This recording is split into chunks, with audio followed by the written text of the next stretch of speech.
You've got to master how to sell the dream. We don't sell a job. Nobody wants a job. Everybody's got a job. We sell a dream. We sell a pot at the end of the rainbow. We sell hope and opportunity to men and women that just been crushed and are disillusioned and have given up. And then two, we're crusaders. You've got to master those two things. I'm always talking to you about the little things make a difference. The difference in winning and losing is this much. Folks, as far out as I can see now for the next 10, 15, 20 years, A.O. Williams is going to always have this little competitive edge over the competition, and it's going to give you a chance to win. And so I worry that maybe you can't take winning. I mean, what it really takes, because I am a believer that experience is the greatest teacher in the world. You want to learn how to sell? You just go out there and you just keep selling long enough, you're going to either get good at it or you're going to die, right? If you want to learn how to be a great recruiter, the best way to learn how to be a great recruiter, just go out there and try to recruit people. If you just keep recruiting, just keep charging, then you're going to learn to be a great recruiter, or you're going to starve to death or die in this business. So I'm a believer that experience is the key to greatness. I'm a believer that all it takes to become a superstar in business, to become wealthy, is a tremendous desire, a tremendous will to win, a competitive spirit, where dadgummit, you're going to demand for yourself success, that you're not going to settle for being average and ordinary. Then all the other things will fall in place in business. I want to wind up now talking to you about what I think is the number one plague in America today. The number one thing, folks, that's keeping most men and women down. The number one reason most men and women don't have a chance to win. I want to talk to you this morning about the power of believing. Let me give you an example of why most people don't have a chance now. Folks, I believe now, if I got you back in the room back there after this thing was over, and I said, I guarantee you now, if you'll come to work at A.O. Williams, and you'll give us everything you got, I mean, you'll bust your butt, you'll compete like you can't bleed, you won't quit, I'll give you a living for 2 years. Whatever it takes for you to live on, $800 a month, $1,700 a month, $1,200, whatever it takes, I'll sign a contract with you right now. For 2 years, you can make a living.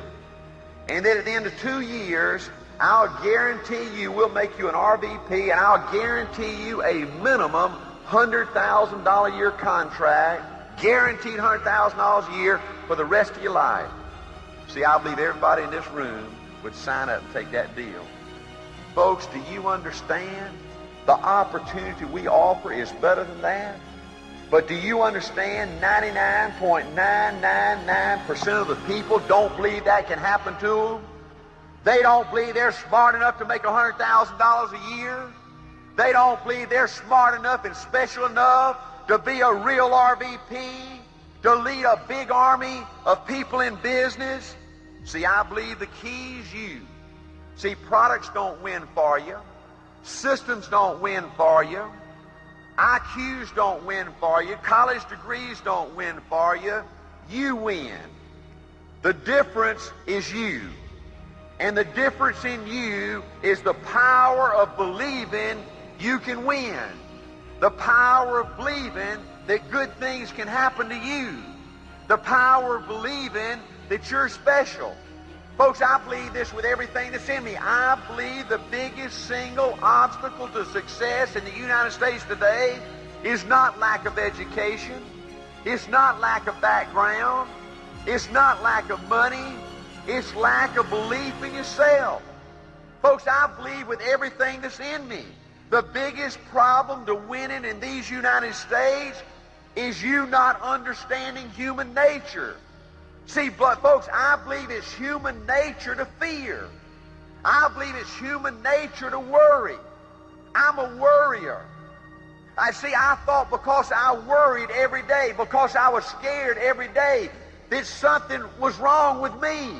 That these people that drove the big cars, that lived in the big houses, that made the big money, that somehow they were different. They didn't look scared. They didn't look like they worried themselves to death. And then when I made it, and I met some of the most powerful people in the world, I found out that every human being, every piece of flesh on this planet is a worrier. They fear. The most powerful people in the world are positive for just minutes at a time, or days at a time, or hours at a time. Folks, you won't meet very many people in your lifetime as positive and powerful as Art Williams. Do you know one of my goals? Before they plant me in the ground, I would like to be positive, totally positive, for one 24-hour period just before I die. Right now, as positive and powerful as I am, I'll get excited and I'll go for an hour, 2 or 3, and then I'll start worrying. I'll start fearing something.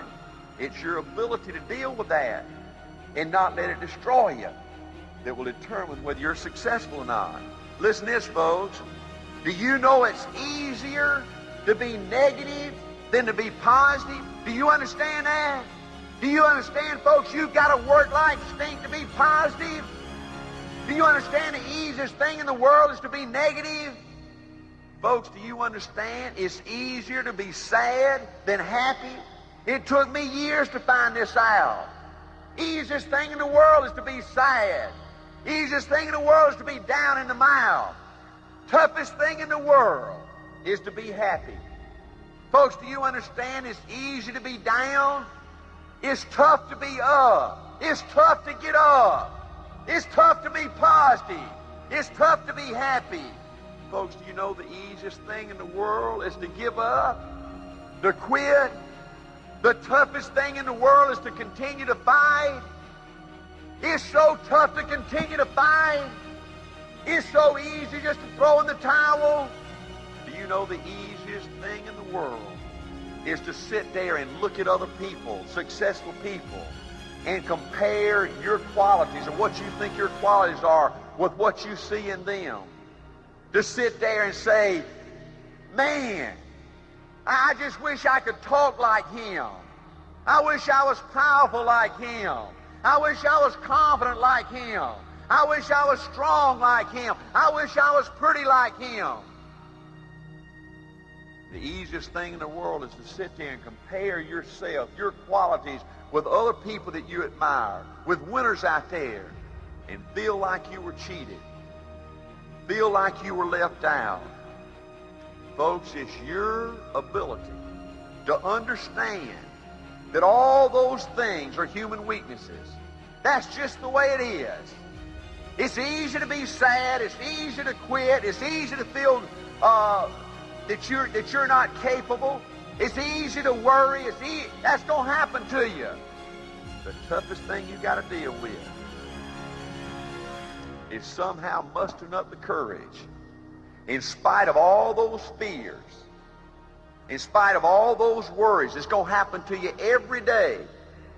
In spite of all those feelings of inadequacy, in spite of all those feelings every day of just giving up, of just quitting, just being down in the dumps, just being negative, in spite of all that, it's going to be your ability somehow to muster up the courage, to flush that out, to reach down deep and find something inside of you that will allow you to go for it one more time, to go compete one more time, that will determine your destiny. See, folks, I believe with everything that's in me, nobody can motivate you. Nobody can motivate you long range. You love to get in there and let your RVP, or you go to church, or you go hear somebody that you admire motivate you, right? And I think all that's essential. But folks, ultimately, nobody can motivate you long range. The only real motivation that lasts comes from inside. You've got to have the ability to motivate yourself in order to win. Let me give you an example. When I was coaching football down in Columbus, Georgia, I was going to Auburn working on my master's degree in school administration. It's something I eventually got. I got a master's in school administration. From just a degree standpoint, I'm qualified to be a principal. And when I was going to Auburn working on my master's degree, I wrote my thesis paper for my master's titled The Motivation of a High School Athlete. And I wrote my whole thesis on this analogy. I would have lunch every day in the teacher's cafeteria with an English teacher friend of mine. And we would sit there, and this person's been teaching for 15 years or so, and we would sit there, and I would hear her say over and over again, the younger generation's going to hell. You know, kids just ain't like they used to be. And these people just wearing me out. I can't get them to spend 15 minutes doing their homework. I can't get them to pay attention in class. And then she mentioned to me one day, she said, Art, I can't understand how you get so much out of those football players. And I wrote my entire thesis on that analysis. I looked at our football program, and I saw that. This is this. See, to play football, you had to volunteer to do that. See, it was mandatory you take English. So my football players now, when the bell would ring, most of the other boys would go out and play with their girlfriends or whatever, you know. But my players, when the bell rings, they had to volunteer to come down to that old stinking locker room. They had to put on that old stinking uniform. They had to go out there in that hot sun and that coach chew on their butt and push them and pay a price. See, long after there were no names in the newspaper, there were no crowds in the stands, that bell would ring and they would come down to that weight room, and for hours they'd pump that weight. For hours they'd go out there and they'd run that hill and punish their body. Why could a coach get a kid to make an effort like that where this English teacher couldn't get a kid to spend 15 minutes studying English? And my conclusion was that it all comes down to the leader. It all comes down to how motivated the leader is. Leadership is everything. You show me anything in America that wins, and I'll show you a motivated, excited, positive leader. And I said, you take a typical winning football coach like we had in our program. Man, he would dress out with the kids. He'd take exercise with the kids. He'd work out with the kids. Man, on Friday night, when we upset the #1 team in the state, he'd jump in the shower and celebrate with the kids. When a kid scored a winning touchdown, he was hugging him and jumping up and down on the sideline with him. When we had the bitter loss, he cried with the kids. In the last paragraph, I said, you show me an English teacher that loves it like a winning football coach. Yes, maybe she's got to stand up on top of her desk and throw a book and an eraser and a piece of chalk and just let it all hang out. But all of a sudden, you'd see kids get excited about English. See, nobody can motivate you but yourself. It's got to come from within. See, folks, one of my unwritten laws about winning, see, I believe life will give you what you expect. And most men and women have been so used, so abused, so put upon, that they don't see anything but unhappiness. They don't see anything but disappointment. They don't see anything but failure. Well, I'm here in Chicago to tell you, folks, if you believe you can, you can. If you believe you're special, you're special. If you believe you will, you will.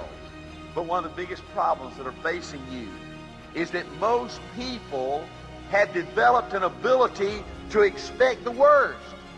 See, they expect the worst. And the reason for that is they don't want to be disappointed. They say, Art, I just can't afford to be hurt again.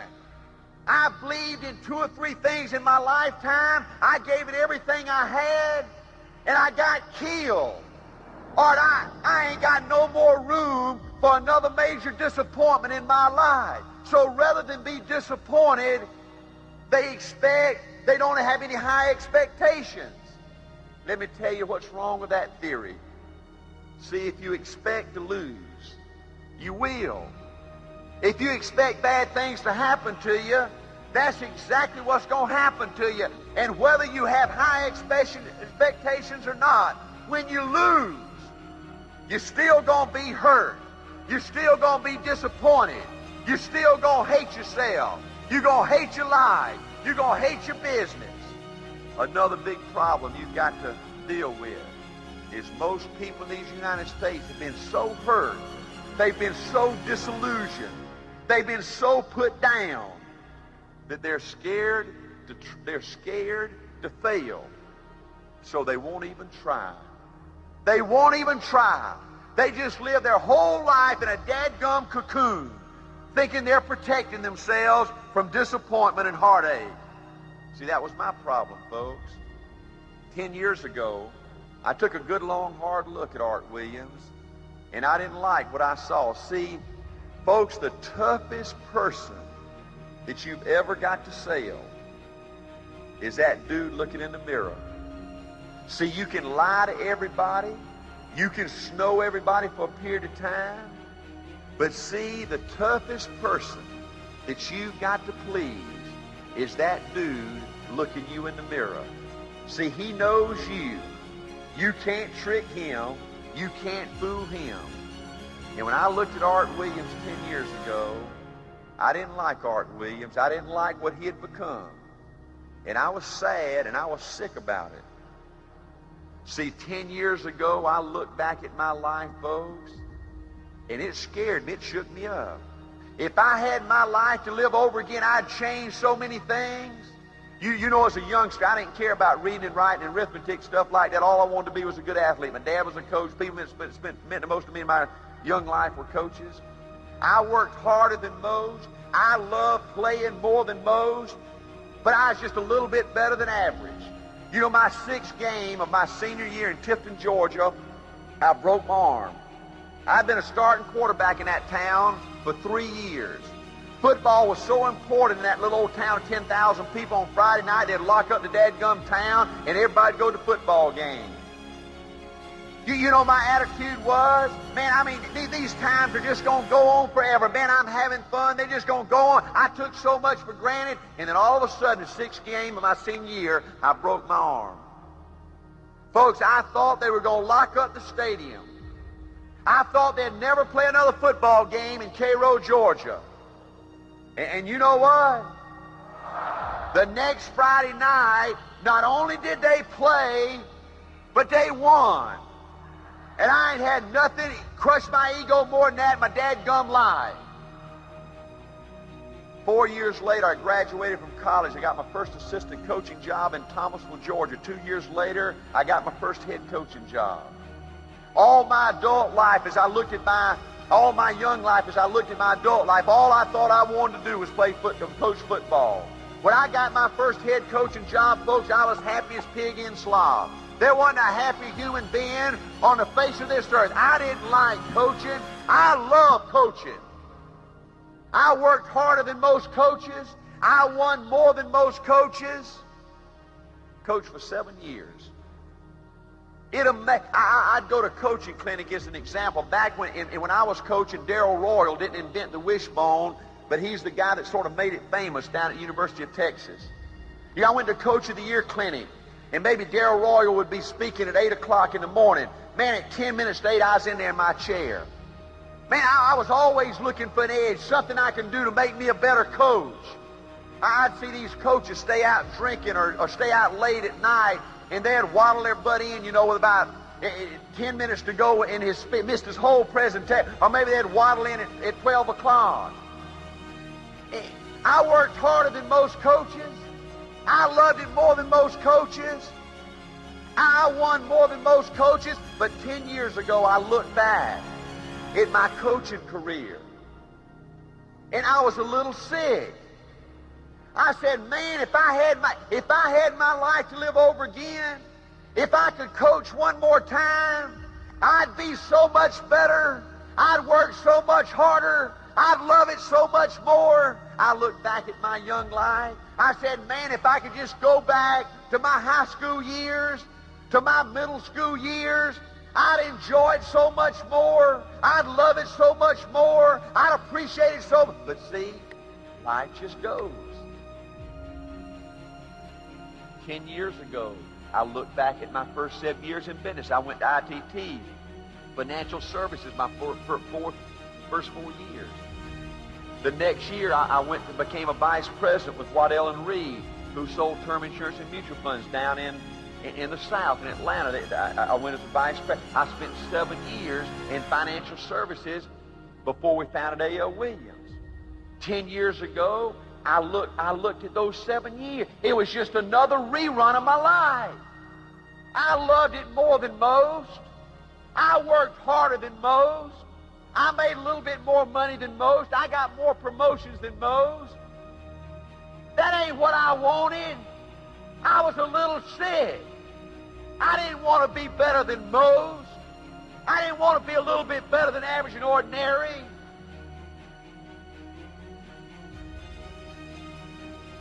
I looked in the mirror at Art Williams 10 years ago, and I said, why? Why, Art? Are you just always just pretty good? Why are you just always pretty good? And I believe I found the answer, folks, that made me a winner. I believe I wanted to win so bad. You know, I ran off and made Angela marry me, you know, and had 2 kids. I wanted Angela to be proud of me. I wanted my children to be proud of me. I wanted my folks to be proud of me. I wanted her folks to be proud of me. I wanted my teammates to be proud of me. And I was so scared that Art Williams really wasn't capable of winning that I always held something in reserve. I always worked up to a point. I always committed up to a point. I always paid a price up to a point, believed up to a point, but I'd always hold something in reserve just in case it didn't work out, that I would have an excuse to tell myself, well, Art, you hadn't found your thing yet. Just keep hanging in there, and one day your thing will come, and you'll know when it's there, and then you can go for it, and then you'll be somebody. And I found out 10 years ago that time was running out, and you don't have an unlimited opportunity to be somebody. And at some point in your time, you got to stand and fight. And I made up my mind 10 years ago when we founded A.L. Williams that this was going to be it for me. That I was going to do it or not do it at A.L. Williams. This is where I'm pitching my tent. I'm going to see this thing through. I don't know if I can make it. Nobody does. I don't know if I'm capable. Nobody does. But I'm dadgum tired of looking at my life and say, Art, why didn't you try? Why didn't you just go for it and see if you can do it? And I went for it. And I became somebody this guy's proud of. The toughest critic you'll ever have is you. See, folks, making money is just one way that you measure success in business. See, I want to be somebody. They're some of my heroes in America. Don't make no money, okay? But to me, I wanted to convince me that I was somebody special, that I was somebody different, that I was somebody unique. And today, it doesn't matter, folks, what anybody else thinks about Art Williams. But Art Williams likes Art Williams. And that's the greatest feeling in the world.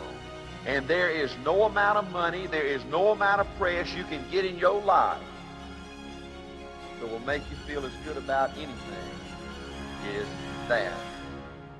See, I was scared to try. Listen, I was scared. I was scared to try. Scared I couldn't do it, and I didn't know if I could live. Feeling about myself that I was average. I went for it, and I did it. Worst 2 words in the English language, folks, is I can. Worst 2 words. You can do anything. But you got to tell yourself every day, I can. You got to tell yourself every day, I can. I will, because I want to. See, I believe the greatest challenge you're faced with is these fears and worries and doubts keeping you from trying. One of the greatest things that have been told to me in my life, but one of my early managers in ITT says, Art, 99% of the things you worry about never happen, so why worry? I wish I could apply that to my life today. I believe it's your ability, folks, to try, to go for it, to believe that you're special, to believe that you're unique, to believe that you're different. Now, I'm winding this thing up now. Hang with me now. I'm going to give you, when I talk to you, I like to give you things, folks, you can take back and apply to your life and help you win like right now.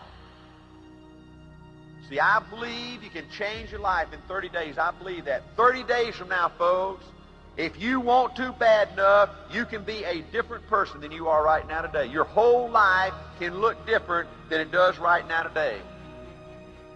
See, you've got to start seeing good things happen to you. You've got to begin to like yourself again. Let me give you 8 things you can do to begin to make that happen.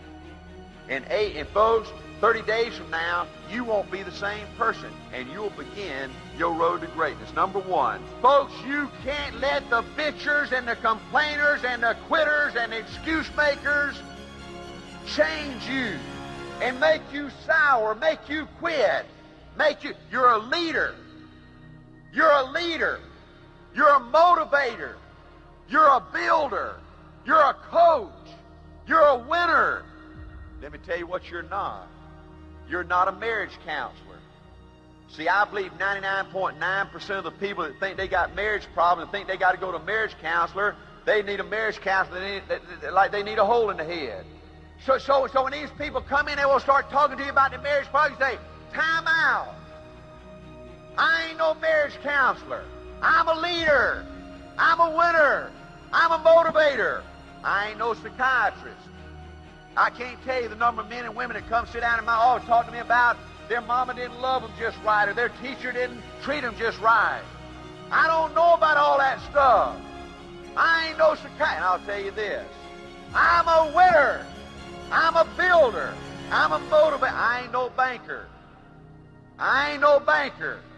I don't loan money. I've loaned and given away more money than most of you'll make in your lifetime. Do you know, folks, I have never loaned a penny to anybody that didn't need some more a few months down the road. I ain't no banker. I'll give you everything I got. I'll give you my positive attitude. I'll give you my toughness. I'll give you my best. But I ain't giving you my money. Because all that does is delays the dadgum problem. I ain't no mediator.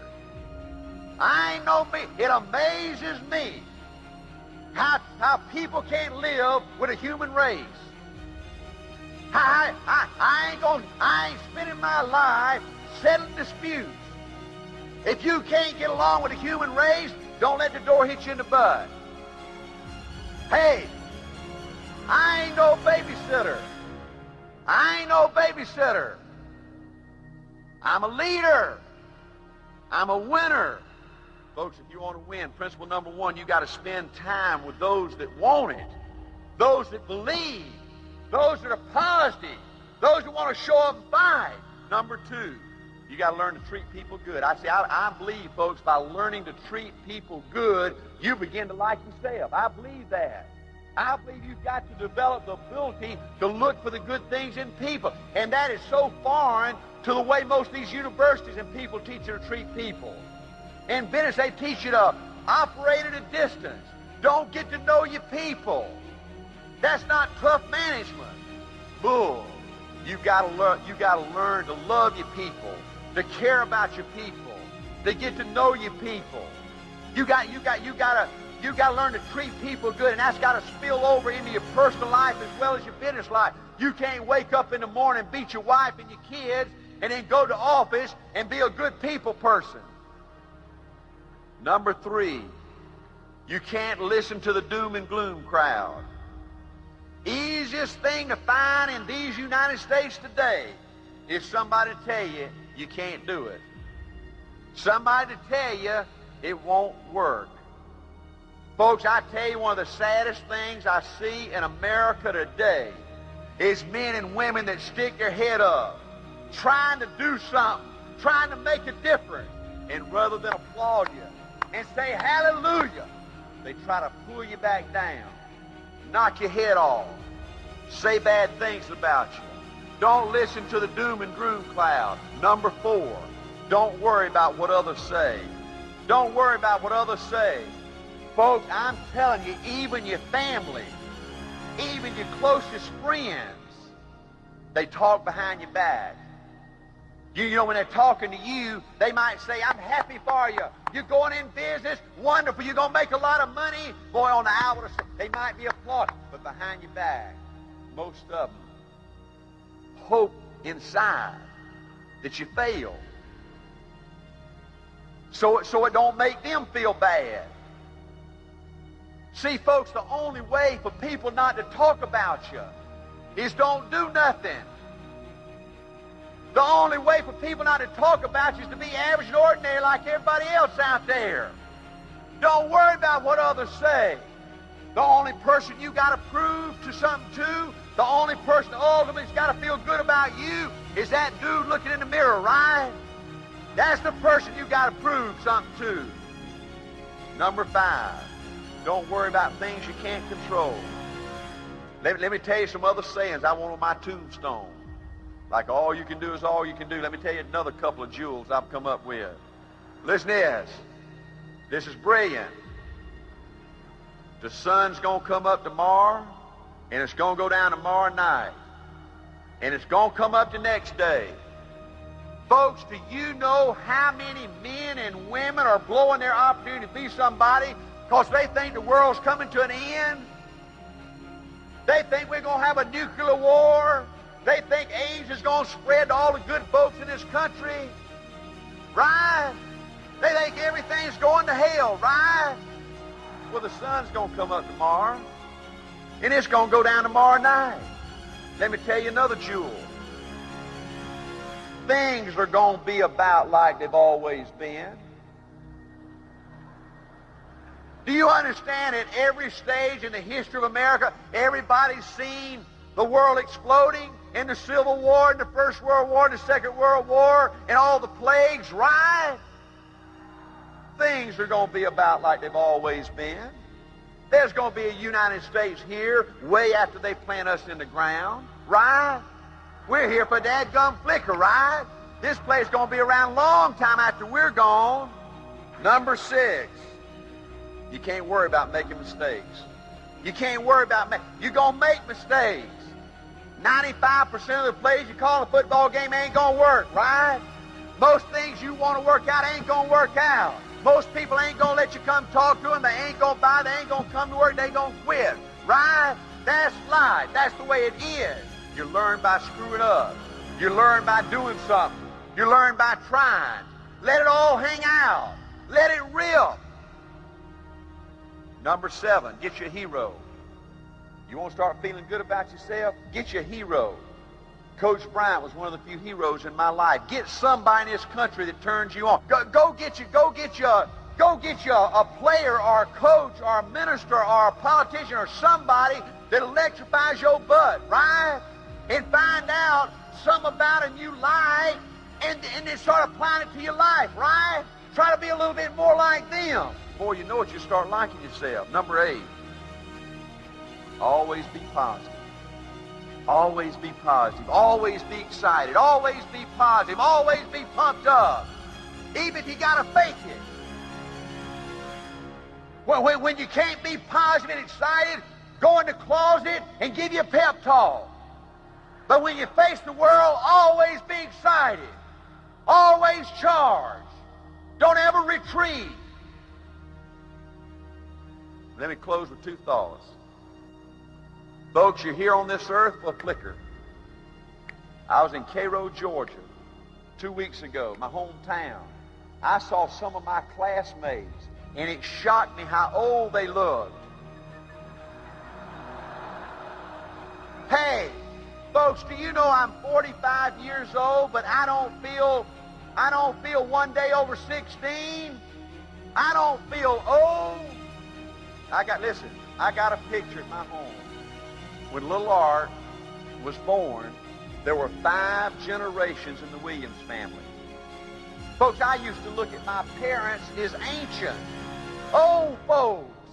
I used to look at my grandparents as death warmed over. My great-grandparents, I couldn't even relate to that.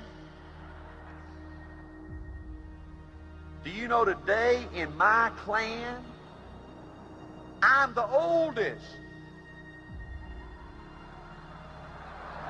Ain't that something? Ain't that so? See, folks, I don't believe you have just one opportunity. I don't believe that. I don't believe A.L. Williams is the only good thing happening in America. I don't believe that. But it's one of them. And is this, listen. Is this your first or is this your last opportunity? Second point. Folks, you've got to understand that your life belongs to you. You're responsible for your life. I see so many people that spend their whole life blaming other people for their misfortunes. Well, let me tell you these facts. You're responsible for the good things that happen, and you're also responsible for the bad things that happen. There's nothing that wears my butt out more than to see some football coach that gets beat, and the next day in the newspaper, he says, well, if my fullback hadn't got hurt, if the referee hadn't missed that call, bull! Excuses don't count in life. Excuses don't count in the big leagues. You're supposed to win no matter what happens to you. Bad things and good things.